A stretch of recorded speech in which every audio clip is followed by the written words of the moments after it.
बंद घर छात्री मृतदेह उद्धार होईछि। भद्रक कलेज स्थित एक भड़ा घर उद्धार होईछि छात्री मृतदेह। मृतक हेले बालेश्वर जिला गरसंग अंचलर ईश्वरी दास। कटकर एक घरोई इंजीनियरिंग कॉलेज रे से पढ़ुथिले। स्थानीय लोकों खबर पाई घटनास्थल में पहुंचीला पुलिस। मृतदेह निकटरू एक चिठी जबत करिछि भद्रक सहरांचल थाना पुलिस, जोंथिरे दुईटी नंबर को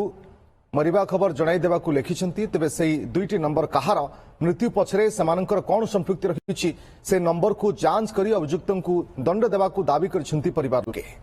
तार प्रश्न का मेट्रो थी आम जानो पाखर आम से भड़ा रोचले आम जाए छात उपर देखाला झरकाटा खुला था तार जनाला से बापा नथिले माँ कंधाटा कले बाहर लोक घेरी आसिले सब। सी जी भी पाठ भल पढ़े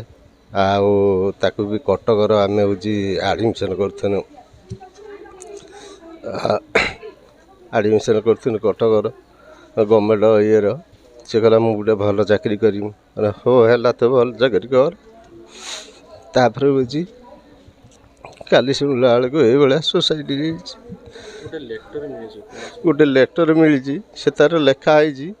यही जो दुईटा नंबर अच्छी से जनइब से नंबर दुईटी कार आईटा यदि सरकार आमर कथाटा बुझे ताना आम से खुशी हूँ नहले आम राजरास्ता को ओह्लैबू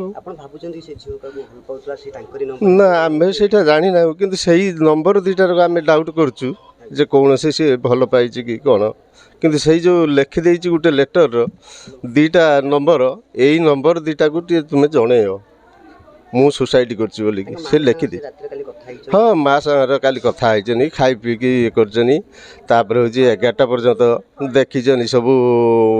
ये जो मोबाइल सब देखुले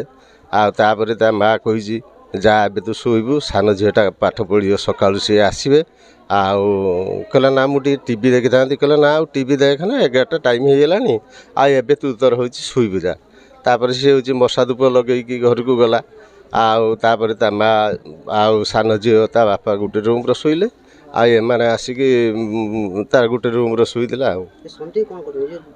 जे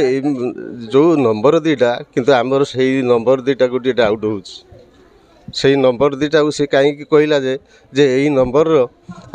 टे जनईदेव किए से लोक हाँ हाँ से पुलिस की दिखाई से रिपोर्ट दिखाई।